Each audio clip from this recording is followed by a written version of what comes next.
छोटे से एक लालच के लिए वर्षों के याराने गए, अच्छा हुआ है मेरे दोस्त कुछ नकली चेहरे पहचाने गए। हम तो पहलवान बेटियों के समर्थन में बड़ी ताकत से खड़े हुए और किस तरह का जुल्म पहलवान बेटियों को सहना पड़ा ये भी आपने देखा। हमारा तो परिवार इतना बड़ा है कि हम ट्रेनिंग देते हैं और लोग दूसरी पार्टियों में जगह बना लेते हैं। अभी तो दोस्ती हुई है, ये दोस्ती किस तरह का रंग जमाएगी आप देखना। लांबा जी, जहाँ साथी आए गए, मेरे को तो चौटाला साहब का एक शेर याद है जब संपत सिंह पार्टी छोड़ के गए कि छोटे से एक लालच के लिए वर्षों के याराने गए, अच्छा हुआ है मेरे दोस्त कुछ नकली चेहरे पहचाने गए। ये तो समय है, लोग आएंगे जाएंगे और ख़ास तौर पर चुनाव है।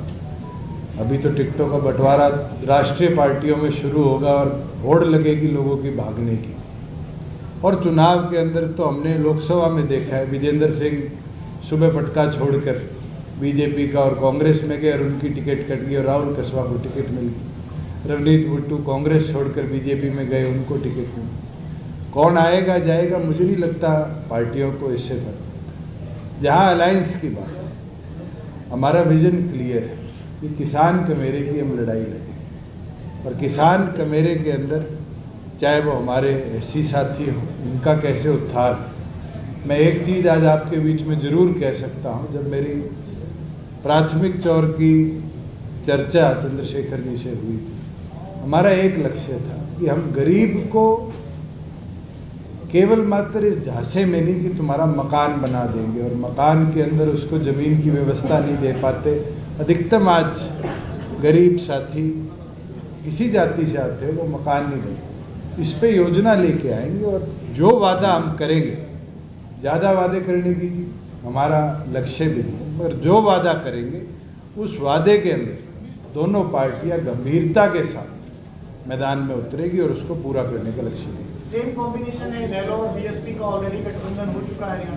इनका तो पहले 3 बार होकर टूट लिया। आपने सर्कल की बात करी है तो क्या ये तय है आप दो ही होंगे या किसी और से चला करता है, क्योंकि आम आदमी पार्टी के बीच में आप कह रहे हैं आप लोग शुरू कर देते हो। हमने तो कभी औपचारिक तौर पर नहीं कहा। आपने सवाल मेरे मुंह में डाला था कि क्या उनके साथ हो सकता है। मैंने कहा वो अभी इंडिया अलायंस का मेंबर है, वो छोड़ेंगे तब चर्चा। चंद्रशेखर जी कह रहे थे कुछ इस तरह की पार्टियां और आ सकती हैं साथ में। आपने सपोर्ट किया था चंद्रशेखर जी किसान आंदोलन। यस, की पार्टी ने उसको सपोर्ट किया। ठीक है, अब उस पे कोई बातचीत हुई, आपका स्टैंड क्या रहेगा कॉमन? देखो कि ये परिवार किसानों का सबसे बड़ा हितैषी रहा। रही बात, मैं आज भी किसानों के समर्थन में खड़ा हूँ और हमेशा किसान कमेरे के समर्थन में खड़ा रहा। हम तो पहलवान बेटियों के समर्थन में बड़ी ताकत से खड़े हुए और किस तरह का जुल्म पहलवान बेटियों को सहना पड़ा ये भी आपने देखा। तो मैं फिर आपसे कह रहा हूँ, अब ये आपके सामने हैं और जहाँ तक मैं समझता हूँ इन्होंने विरोध भी नहीं किया। चुनाव अब आया है, लेकिन उससे पहले भी कई बार मैंने महसूस किया कि, और मैंने उनको सुना भी है, उन्होंने कहा कि मैं पुरानी गलतियां अब दोहराने के मूड में नहीं। गलती मानते हैं? मैं क्या कह रहा हूँ, पुरानी गलतियां कि जो पुराने रूप से राजनीतिक जो भी कुछ हुआ होगा उसको दोहराने के मूड में नहीं। मैं आपको विश्वास दिला कहता हूँ, हम विचारधारा पर आधारित लोग हैं, किसान कमेरे की लड़ाई लड़ रहे हैं। हर वंचित वर्ग को हाशिए से उठा के ऊपर लाने में जो भी हमारा योगदान है हम उसके लिए काम कर रहे हैं। हम पूंजीपतियों के हितैषी नहीं है, गरीब के हितैषी हैं और हम विचारधारा के आधार पर इस लड़ाई को आगे बढ़ाएंगे। अभी तो ये दोस्ती हुई है, ये दोस्ती किस तरह का रंग जमाएगी आप देखना। हमारे लोगों को, कुणाल भाई, हमारे लोगों को हमारे ऊपर भरोसा है, उस भरोसे को हम बना के रखेंगे और ये ताकत जो है आप देखना नया निर्माण करेंगे। नए हरियाणा का निर्माण जो सपनून महान पुरुषों के सपने का होगा और राष्ट्र निर्माण में भी योगदान देगी। और मैं स्पष्ट कर दूँ, पुरानी गलतियों से मेरा आग्रह ये है, मैंने उनको सुना भी, स्पष्ट भी कर देंगे कि हम किसी भी कीमत पे वो पार्टी जिसने लंबे समय से नुकसान पहुंचाया किसानों को, उसको किसी भी कीमत पे फ़ायदा नहीं होने देंगे। तो क्या ये तय माना कि आप चौधरी देवीलाल की बात करते हैं तो उनके तो दो लोग उनके परिवार से आते, आप भी आ रहे हैं, आईएनएलडी भी आ रहा है, तो ये तो परिवार में ही बंटवारा भी है ना? नहीं, 4 हैं, कांग्रेस में भी है, बीजेपी में भी है।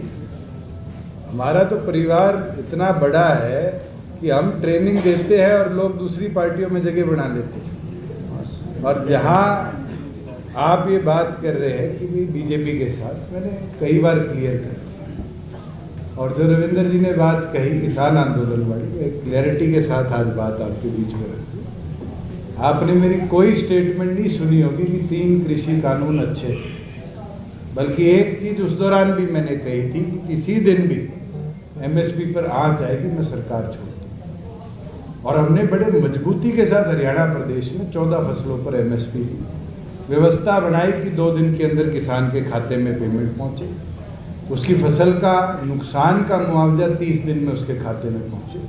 हमने बहुत कुछ कर दिखाया, मगर हाँ, एक व्यवस्था के अंदर लोग हरियाणा प्रदेश के आज नहीं चाहते, लोग बीजेपी को हरियाणा प्रदेश से उखाड़ फेंकना चाहते, और उस चीज़ के अंदर हमने क्लियर कर दिया कि वो व्यवस्था के अंदर हम दोबारा नहीं